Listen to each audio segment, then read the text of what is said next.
How you doing, Josh? How you doing tonight, man? How's it going? Oh, not too bad, but I really appreciate you coming on tonight with us and talking about your big win. Appreciate you having me on, man. Chris is building you up right now, so everybody that's watching, Chris is getting everything together and getting you built up for the show here.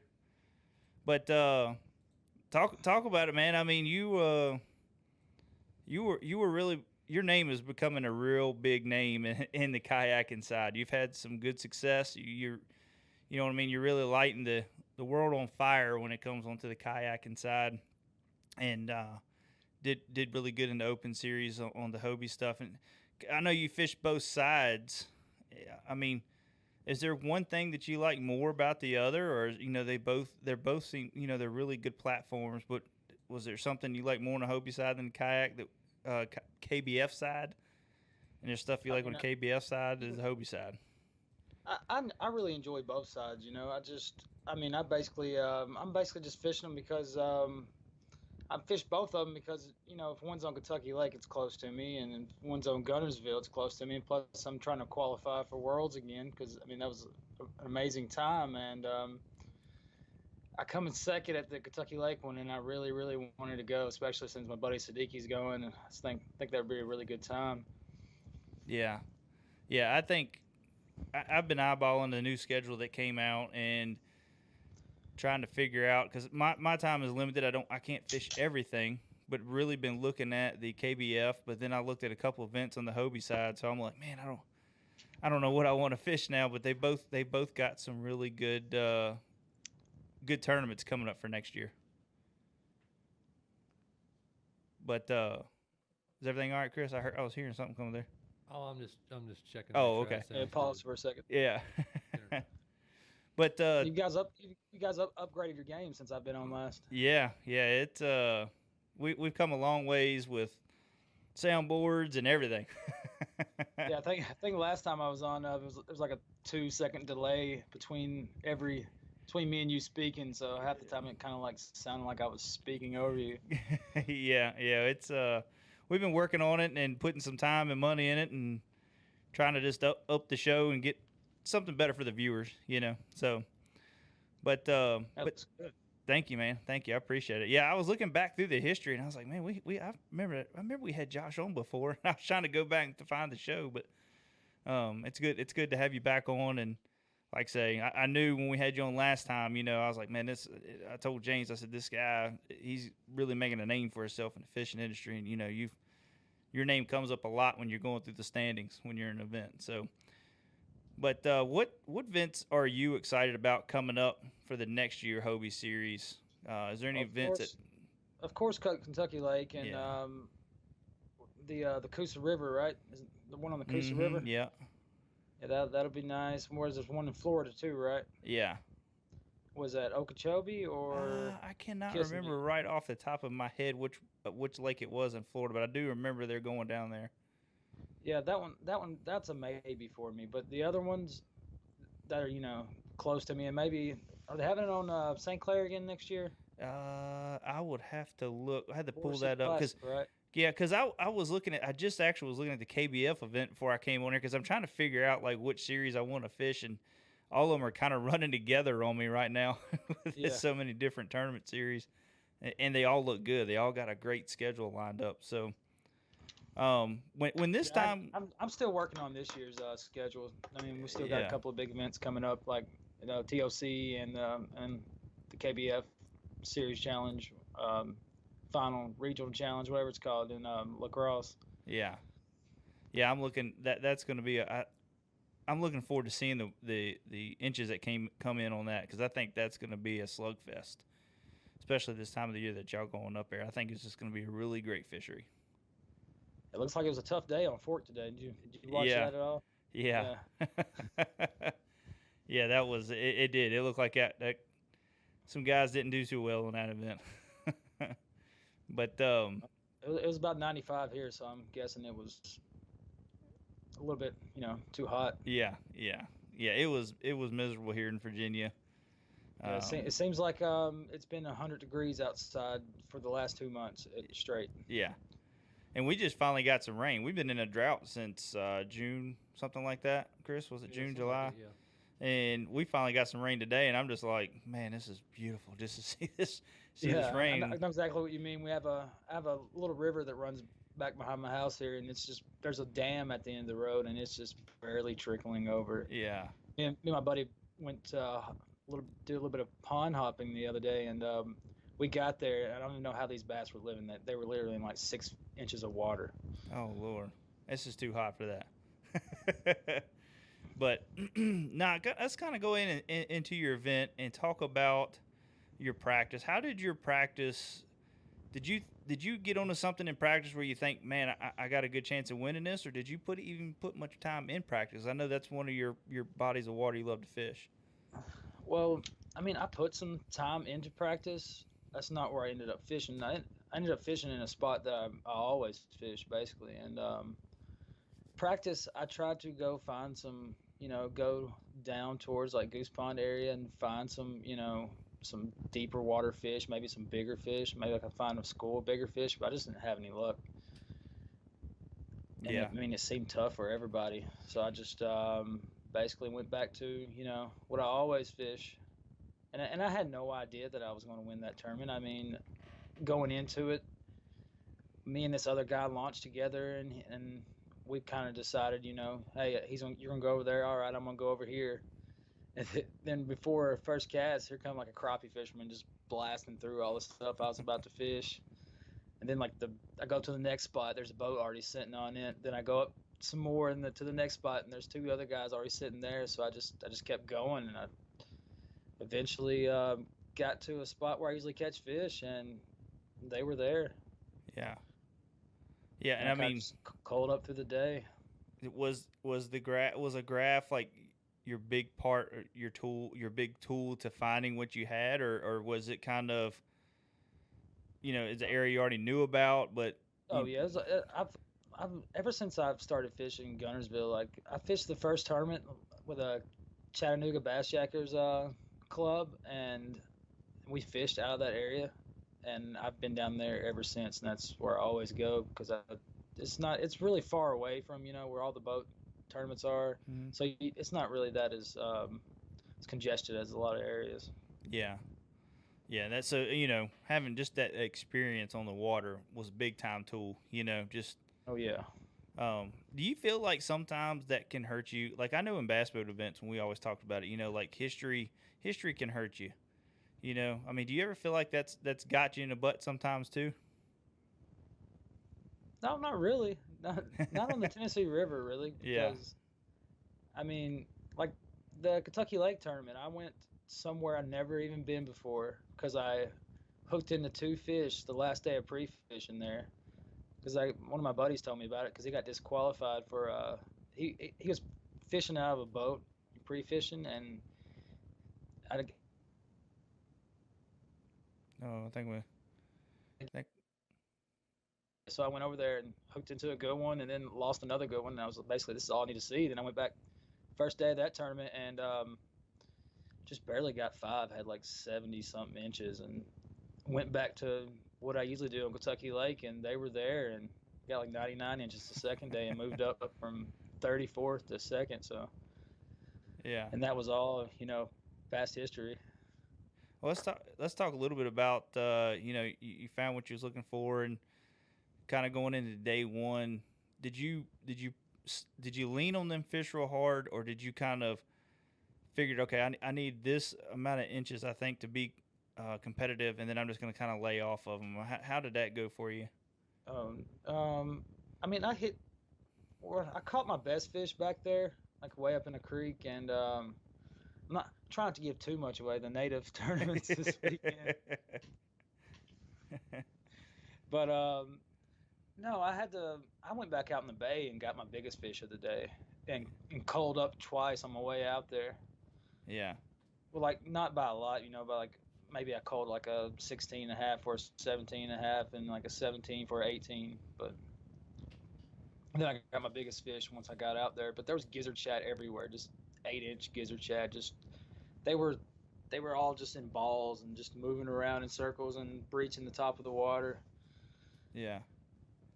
So I mean, it's just you got plenty of fish. You Oh were yeah, able to go Guntersville's and catch full of on. fish. Yeah, that's one of my bucket list lakes. Like I've drove by it. I've never been able to go out and go fishing on it.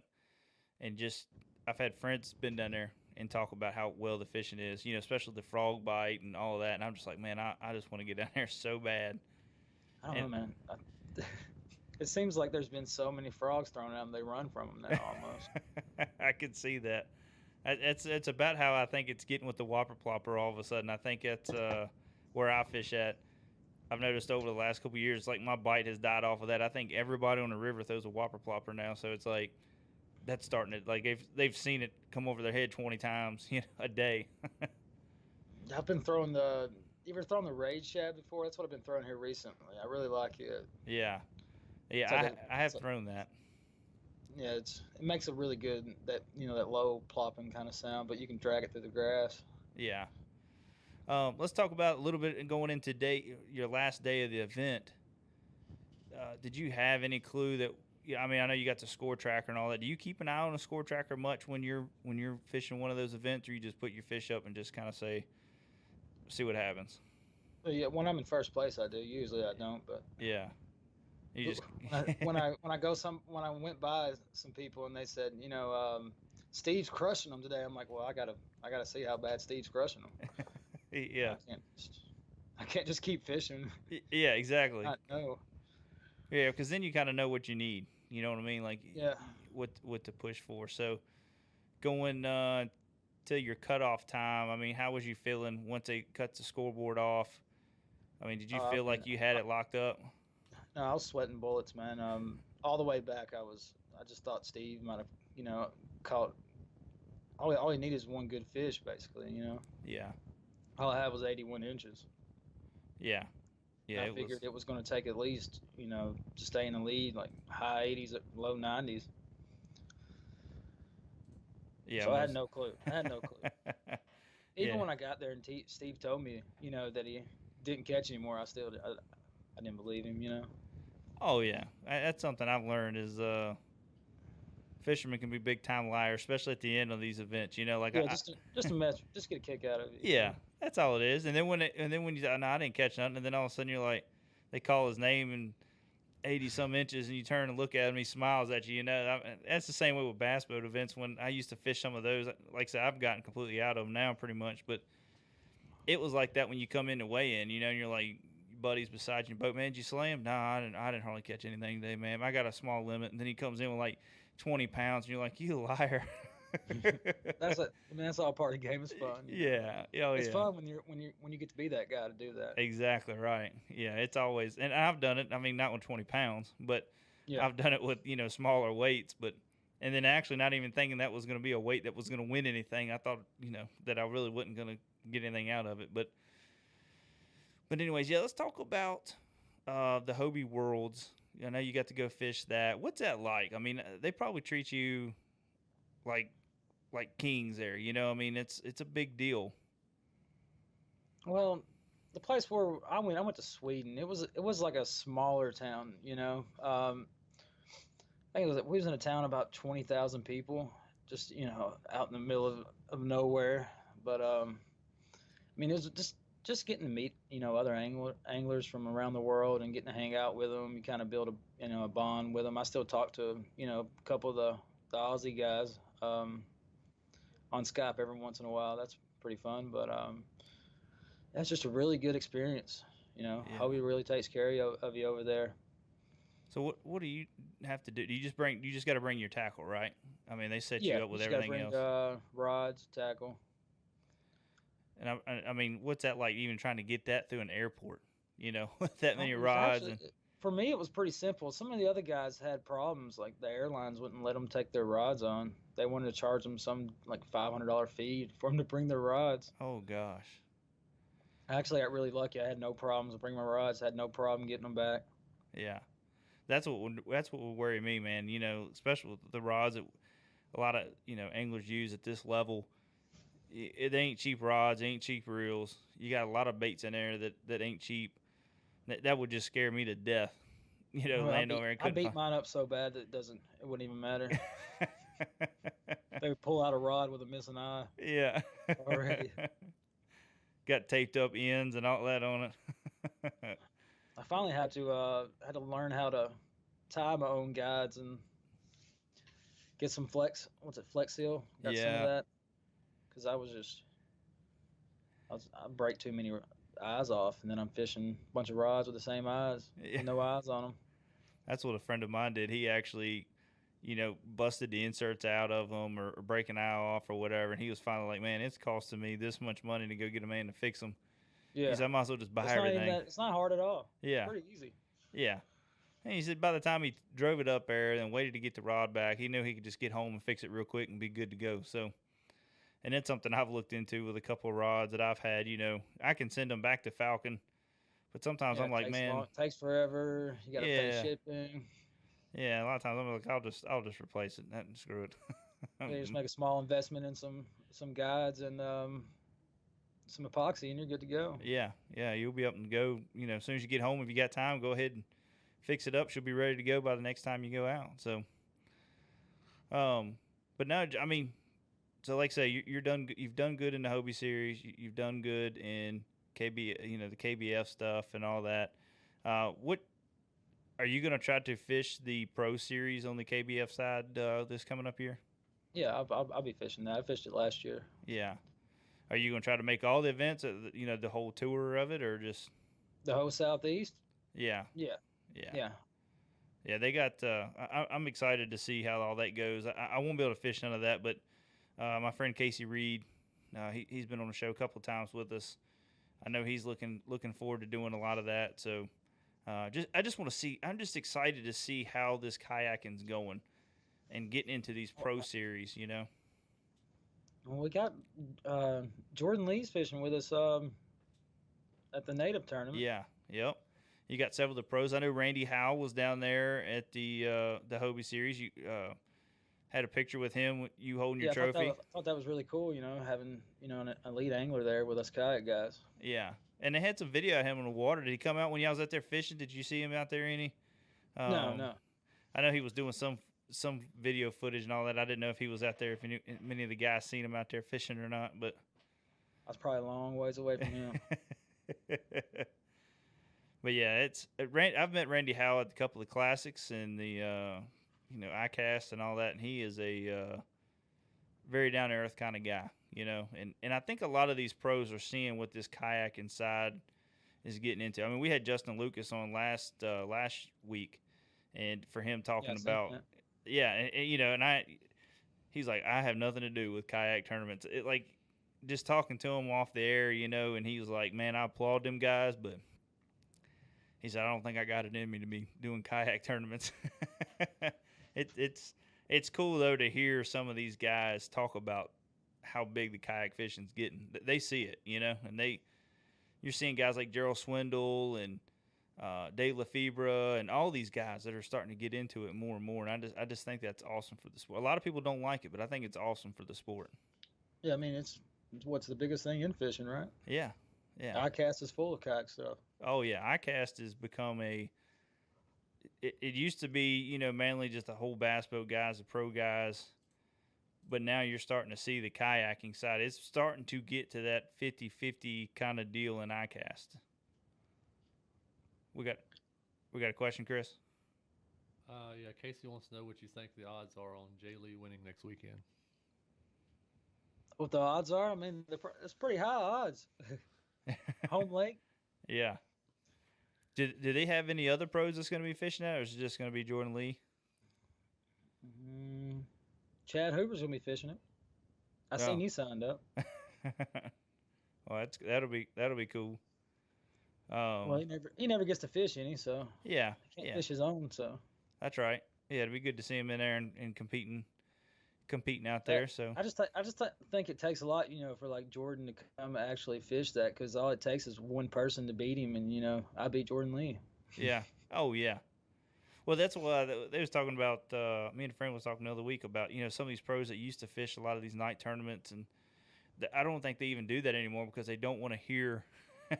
They don't want to hear something that a local beat them. You know what I mean? And then they're like, well, he ain't that good because I beat him in this event. And I think that's a lot of them don't do that anymore.